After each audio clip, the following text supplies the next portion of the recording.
छोटा सा गांव जहां चारों ओर हरियाली फैली हुई थी और पहाड़ियों से नदी बहती थी, वहीं एक साधारण किसान का परिवार रहता था।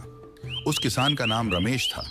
रमेश मेहनती और ईमानदार व्यक्ति था, लेकिन उसकी आर्थिक स्थिति कमजोर थी। उसकी पत्नी गीता और दो छोटे बच्चे मोहन और रमा थे। परिवार की रोजमर्रा की जरूरतें मुश्किल से पूरी होती थीं।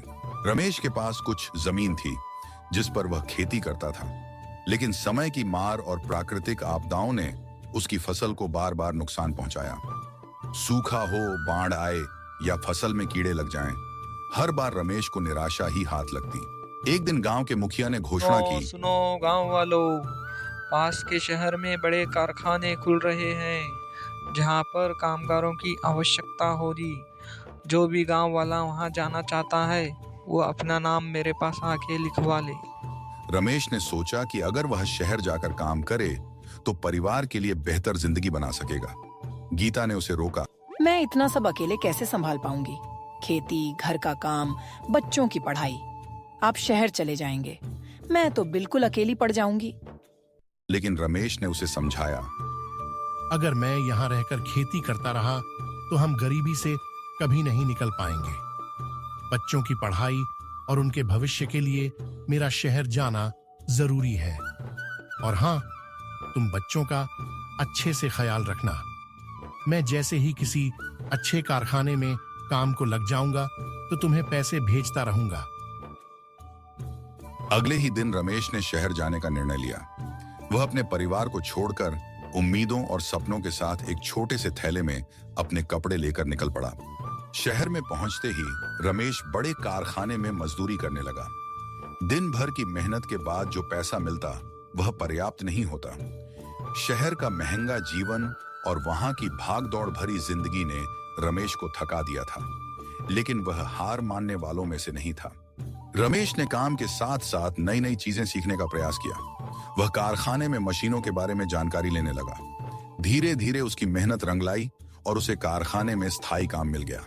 अब वह अपने परिवार को थोड़ी थोड़ी मदद भेजने लगा। इधर गांव में गीता को भी कम संघर्ष नहीं करना पड़ा। बच्चों की देखभाल और खेती के काम में उसे अकेले ही सब कुछ करना पड़ता था। बारिश के अभाव में फसल खराब हो गई और कर्ज बढ़ता चला गया। गीता ने हार मानने के बजाय गांव की अन्य महिलाओं के साथ मिलकर हस्तकला का काम शुरू किया। वे चटाई, टोकरियां और अन्य सामान बनाकर बाजार में बेचने लगी। मोहन और रमा भी अपनी मां की मदद करते और साथ ही अपनी पढ़ाई पर ध्यान देते। बच्चों को अपने पिता की कमी बहुत खलती थी, लेकिन वे जानते थे कि उनके पिता उनके भविष्य के लिए संघर्ष कर रहे हैं। कुछ वर्षों बाद रमेश को अपने काम में तरक्की मिली। उसने कुछ पैसे बचाकर गीता को भेजे ताकि वह गांव की जमीन को फिर से खेती लायक बना सके। गीता ने वह पैसे समझदारी से खर्च किए और नई फसल बोई। इस बार मौसम ने भी साथ दिया और फसल अच्छी हुई। धीरे धीरे परिवार की आर्थिक स्थिति सुधरने लगी। रमेश ने शहर में रहते हुए कुछ और कौशल सीख लिए और अपनी छोटी सी दुकान खोलने का सपना देखा। उसने रातों रात मेहनत की और एक दिन वह सपना पूरा हुआ।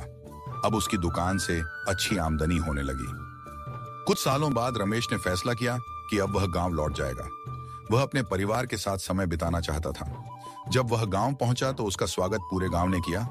उसकी मेहनत और संघर्ष की कहानी अब हर किसी के लिए प्रेरणा बन चुकी थी। वापस आने के बाद रमेश ने अपने खेतों को फिर से सहेजा और अपनी दुकान से कमाए पैसे का इस्तेमाल गांव के विकास के लिए किया।